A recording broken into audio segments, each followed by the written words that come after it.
vamos a ir a nuestro próximo invitado de hoy. Vamos a hablar con Martín Quirós. Ale, él es consultor PYME, especialista en empresas familiares. Un tema súper interesante en la Argentina y en cualquier país del mundo, ¿no? ¿Qué tal, Martín? ¿Cómo estás? Buenos días, Carlos, Alejandra. ¿Cómo les va? ¿Cómo están ustedes? Muy bien, muy bien. Bueno, sos especialista en empresas familiares, ¿no? En la Argentina tenemos varios ejemplos. Suelen ser muy longevas estas empresas, tienen ciertas particularidades, pero acá el que sabe del tema sos vos, y te queremos preguntar un poco cómo lo ves en este momento, ¿no? Sobre las empresas pymes, familiares, cómo están atravesando este momento de pandemia. Sí, mira, te cuento un poco. Yo de alguna manera, de hecho, soy quizá tercera generación de consultores, porque mi padre José María Quirós, y él siguió los pasos de su suegro, de Ricardo Steinhardt. Así que nosotros también somos una empresa familiar. Y sí, como decís vos, la mayoría de las empresas, más o menos el 70% de las empresas en Argentina, pero lo mismo pasa en América Latina, son familiares. Muchas son pymes, otras son grandes empresas que son muy conocidas. Algunos de tus auspiciantes lo son y son un claro ejemplo de eso. Y la verdad que sí, lo que estamos atravesando es lo que nos toca vivir a todos. Venía escuchándote a vos, a Fausto, y las cosas que venimos escuchando respecto a la cuarentena y las restricciones son sumamente complicadas, pero también es verdad que las pymes tenemos decisiones para tomar. Nadie pensó que esto iba a durar tanto y no vemos no sabemos cuán lejos está la orilla, y yo creo que los dueños de pymes hay cosas que tenemos que tomar decisiones para garantizarnos o tener la mayor posibilidad de llegar a la otra orilla, sobre todo en sectores que están muy golpeados, ¿no? ¿Y cuáles son algunas de esas, Martín? Y mira, y sobre todo hoy tenés tres tipos de empresas: las empresas que están trabajando o vendiendo más que antes, más allá que les cambió su mix de productos o de clientes, que tienen que renovarse, no sé, la industria alimenticia, los distribuidores. Tenés empresas que, quién sabe, la facturación les bajó un 70, un 60%, que es muchísimo, y tenés empresas que están paradas. No sé, todo lo que tiene que ver con el turismo, hotelería, eventos, y que esas necesitan reinventarse. Bueno, en los dos últimos casos, que son los que están más complicados, lo que yo creo que lo que tienen que ver es, más que nada, tenemos que ver las empresas en esos casos lo financiero más que lo económico, buscar la liquidez, obviamente bajar los gastos fijos, que ya los han bajado todas las empresas, y reinventarnos para llegar a la otra orilla. No es un año obviamente para ganar plata, pero tampoco es un año para estar trayendo plata de afuera de la empresa a un barril sin fondo, ¿no? Yo creo que es un momento que también el empresario y la empresaria se tienen que cuidar ellos, ¿viste? Porque si uno cuando está todos los días con ellos ve situaciones que son desesperantes, y lo primero que se tienen que cuidar es ellos, porque cuidarse ellos también es cuidar a la empresa y cuidar la economía de todos, ¿no? Bien. Hola. Te va a hacer una pregunta. Sí, te escuchamos perfecto, Martín. Te va a hacer una pregunta a mi compañera Alejandra Dirasat.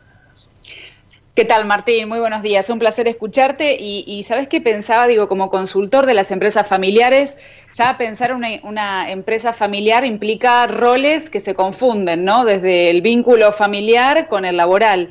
Digo, en este tiempo donde el contexto cambia constantemente. Si tenemos, por ejemplo, dentro de la familia el padre, ¿no? Pensemos en la empresa que tiene el padre, que viene tradicional, con la empresa que funciona hace años, y los hijos que vienen con ideas nuevas, con un contexto nuevo. ¿Cómo se transitan esos cambios? Vos que sabés sobre las empresas familiares, ¿se confunden los hijos o cuesta? Está buenísima la pregunta, Alejandra, porque es una de las principales problemáticas en las cuales nosotros trabajamos con las empresas familiares. Y fíjate que en la entrevista primero que hicieron ustedes a HIT, habló de los chicos de Coworking, hablaron de que la crisis está siendo un catalizador. Bueno, hoy en las empresas familiares esto también es un catalizador. ¿Para qué? Para la permeabilidad del fundador o la fundadora en el traspaso generacional. Te cuento por qué. Me están llamando hoy los dueños de pymes y me dicen varias cosas. Primero, el fundador, como está en grupo de riesgo y está en cuarentena, está encerrado, uno están diciendo: che, al final la vida era otra cosa, no tengo por qué estar 12 horas en la empresa, así que esto me está gustando. Tal vez incluso hay gente que me dice: quiero vender la empresa o quiero ya dejársela hasta mis hijos e irme. Otro caso me dicen: cuando se levante la cuarentena, quiero volver de manera distinta. La verdad que puedo trabajar tal vez 3 veces por semana en la empresa y 2 veces por semana de casa. Por lo tanto, ahí están diciendo cómo le delego a mis hijos. Y lo otro también, que los dueños de pyme, que a veces nos pensamos Superman, que ninguna bala nos va a tocar, de hecho, suelen decir ellos muy orgullosos, a mí no me entran balas. Yo no conozco ningún ser humano en la Tierra, ¿no?, que no le entren balas. Pero este temor del tema del coronavirus los hace pensar y decir, pucha, si me pasa algo, ¿qué pasa con la empresa que nunca se las termina de delegar a los hijos? Eso los fundadores.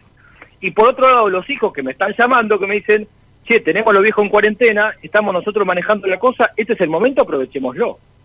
Ni hablar de la parte de digitalización, que todos los negocios han cambiado. Entonces, esto es una oportunidad, quiero decir, es un catalizador. Hoy está más permeable. No existe ningún dueño de empresa familiar en la Argentina hoy que no haya mejorado la permeabilidad respecto a la sucesión, respecto a hace 3 meses atrás. Algo modificó, así que los hijos que nos estén escuchando, las segundas generaciones o las generaciones entrantes, muchachos, aprovechémoslo esto, ¿eh?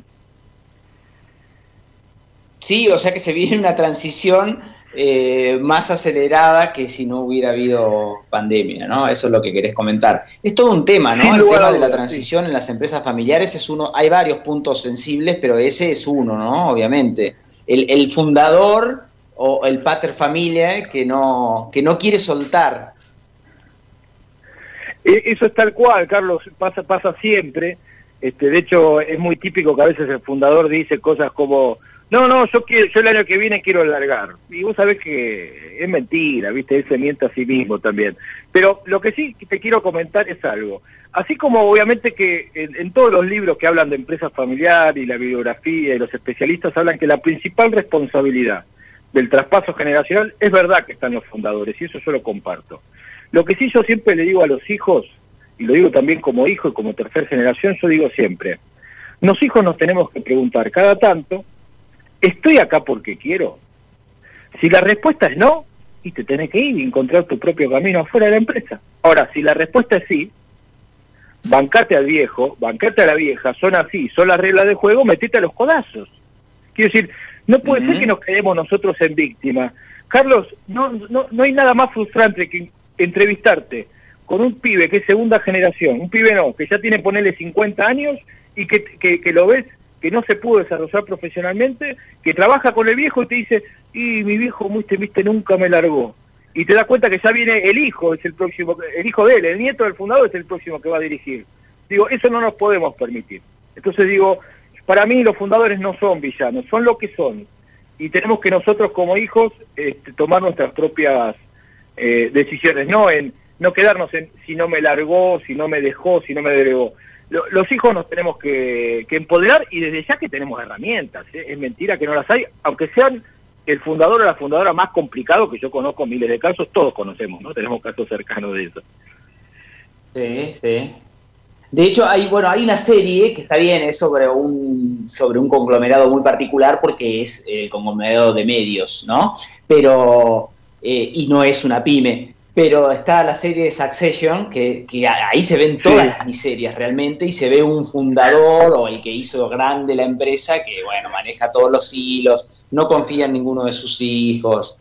Es recomendable, es muy buena esa serie, ha ganado varios premios. Pero viene al caso porque me hiciste acordar cuando decías esto del fundador, que a veces le cuesta largar, y la responsabilidad de los hijos también de estar preparados y de buscarse el lugar ellos mismos. Ahora, ¿qué otro de estos puntos sensibles vos marcarías en las empresas familiares, Martín? No, yo creo que la principal función que tenemos los hijos es encontrar maneras de cómo empoderarnos dentro de la empresa. Y te quiero dar, por ejemplo, un ejemplo. Yo tengo hijos que me dicen, no sabés lo que es mi viejo, es sumamente complicado, y vos lo ves al viejo, y es verdad que es un tipo difícil, como el que estás describiendo en este momento de esta serie. Ahora, yo lo que les digo es, hay todo fundador de empresa, los dueños de pymes más y medianas empresas más robustos que hay, todo empresario tiene un empleado que hace un año que lo quiere echar por alguna razón y no lo echó. O que estuvo 3 años para echarlo. Todo empresario tiene entre ceja y ceja un empleado que no lo echó. Ahora, ¿por qué no lo echó? Y porque ese tipo se empoderó, se enquistó. Quién sabe, no de la manera más santas, pero se enquistó. Entonces, ya sea por la indemnización que le tiene que pagar, por la información que maneja, porque maneja al cliente más importante, porque es el único que entiende el sistema por dentro, ese tipo se empoderó. Entonces yo le digo a los hijos, si un empleado se empoderó, vos que sos de la familia, que conocés el talón de Aquiles del viejo, que tenés a tu mamá o distintos puentes para llegarle de manera distinta, ¿cómo no te vas a empoderar? Desde ya que tenemos herramientas. El tema es que las tenemos que ver y las tenemos que buscar nosotros. Las tenemos que buscar y las tenemos que encontrar. Y creo que el tema de empoderarse los hijos es fundamental. Y a veces es verdad que también, Carlos, te quiero ser claro, a veces le proponemos cada pavada, por no decir otra cosa, a los viejos que, claro, viste, el dueño de la pyme como que la ventana de atención que tiene es un tiempo muy acotado. Una vez fui a ver al dueño de una pyme, una distribuidora de herramientas, y tenía en el escritorio 2 relojes de arena, uno chiquito y uno grande. Lo miro y le digo, yo ya sé para qué es eso. A ver, digo, depende de quién se sienta, le pones el reloj de arena, ¿no? Y se mataba de la risa. Claro, los empleados cuando se sentaban, el tipo le ponía el reloj de arena. Y ese empleado tenía ese tiempo para llamarle la atención y que le diera pelota, ¿ok? Yo lo digo así, es exagerado, pero yo también, la gente que trabaja conmigo, no tengo un reloj de arena en el escritorio, pero saben que mi tiempo de atención también es acotado. Entonces tenemos que ser inteligentes, cómo a los fundadores les planteamos las cosas y qué temas son los que les planteamos para que den los pasos que a nosotros nos interesan. Sí, suelen ser, como decíamos al principio, ¿no? Suelen ser longevas. Hace poco salió un estudio de un medio que no era local, pero salió de las empresas más antiguas de cada continente. Y había dado más o menos el promedio de que si querías que fuera longeva tu empresa, pusieras o una cervecería, una cervecera, o la banca, que te metías en la banca. En Europa era muy claramente así, después se iba dando, bueno, acá en América, tanto América del Norte como Central y del Sur, se daba la banca y no tanto cerveza, pero sí alcohol. ¿Tenés algún dato sobre eso, sobre el particular, o por lo menos algo que puedas contarnos de la Argentina? ¿Cuáles son acá las más longevas? No, mira, desde ya que hay, bueno, vos justamente escuché que ustedes tienen Arco, ¿no?, de auspiciantes. Hay empresas muy longevas en Argentina, pero incluso si hablamos más de empresas chicas o medianas, tengo un montón de casos que son empresas de más de 80 años, ¿viste? Una cosa que es impresionante. Entonces, lo que digo es, lo que me parece importante, lo que vos estás diciendo, primero romper el mito que la empresa familiar tiene mayor mortandad que las otras empresas, lo cual no es cierto. De hecho, cualquier empresa que nace hoy, con el tiempo se va familiarizando. Suponete que vos te agarrás y decís, bueno, yo sigo con esto de los programas de radio, armás una productora, te asociás con alguien, y la realidad es que en 30 años esa empresa se tiende a familiarizar. Y es la forma que tienen las empresas de continuar. De hecho, si no se familiarizan, la empresa se vende, y aparte, y a veces es mal vendida, porque la pyme depende, viste, del líder, y si no hay líder no hay pyme tampoco, ¿no?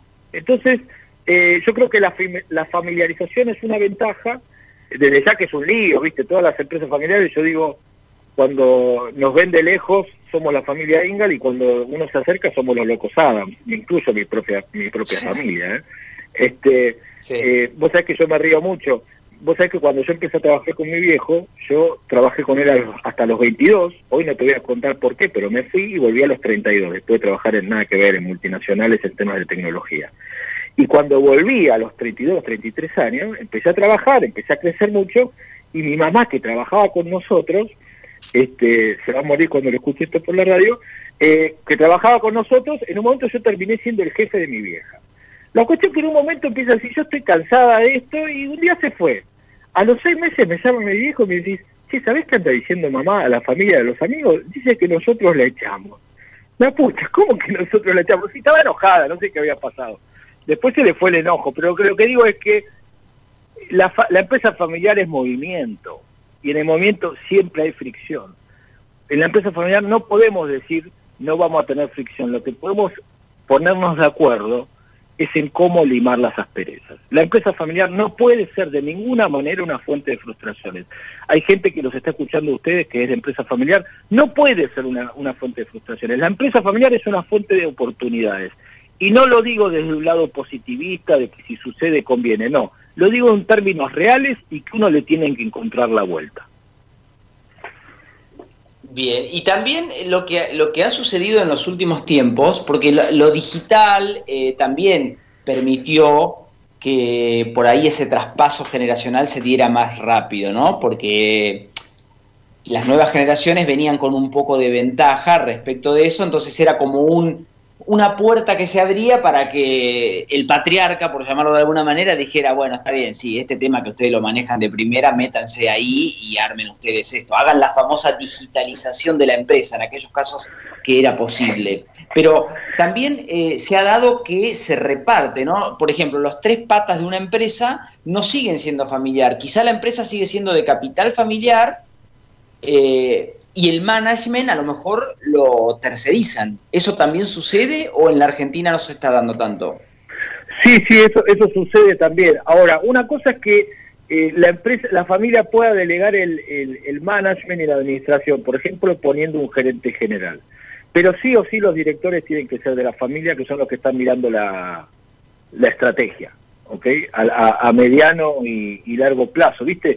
Los dueños de las pymes que uno conoce, que han sido exitosos, la ven venir antes, ¿viste? Los tipos están en su actividad, están 5 o 10 años adelantados, saben para dónde tienen que ir. Eso es lo maravilloso que hace. Bueno, entonces lo que yo digo es que los familiares que van a estar como directores, algunos de ellos tienen que aprender a manejar eso, a entender cuál es la estrategia, cuáles son los valores de la empresa y de la familia, para poder marcarle el camino a un gerente general, que eso puede ser también.